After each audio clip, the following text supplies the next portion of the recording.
তো hello guys, তোমরা সবাই কেমন আছো? তো আজকে আবার চলে এলাম একটা চকচকে ধকধকে একদম পরিষ্কার মিনি ব্লগ নিয়ে। তো ব্লগের শুরুতেই আজকের ওয়েদারটা ছিল আমার মতো চকচকে ধকধকে। ই শালা, এত রোদ! এই রোদে তো আমার বাঁদরের মতো মুখটা ছাগলের মতো হয়ে যাবে মনে হয়। তো তারপর আমি চলে গেলাম আমার 3 কোটি টাকার কেটিএমটা আনবক্সিং করতে, ইয়ে মানে বের করতে। তো যাই হোক বন্ধুরা, তো এই 3 কোটি টাকার কেটিএমটা আমি কিনেছিলাম হাওড়ার চোরবাজার থেকে মাত্র 300 টাকায়। আমার अबे साले। কেটিএমটা রাস্তায় বের করানোর পর স্টার্ট দিয়ে আমি সোজা চলে গেলাম বাজারের দিকে। আর যেতে যেতে দেখলাম এই সব জিনিস। তো দুদিন সাইকেল চালানোর পর আমি আমার বাজারে পৌঁছে গেলাম। তো এসে দেখলাম এখানে কত কত রকমের মাছ, তিমি মাছ, হাগর মাছ, ডলফিন, যেই কাকা এখানে বসে বিক্রি করছিলেন। তো এই কাকার কাছ থেকে আমি 2,000 টাকা দিয়ে 2 পিস মাছ নিয়ে আমি সোজা চলে গেলাম আমাদের রুমের দিকে।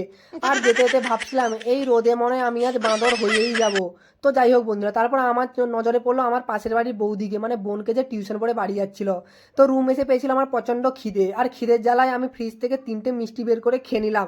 বেশি খেতে পারিনি কারণ মিষ্টিগুলো ছিল অনেক বড়। ততক্ষণ আমি মিষ্টি খাই, ততক্ষণ তোমরা চ্যানেলটা সাবস্ক্রাইব করে দাও প্লিজ।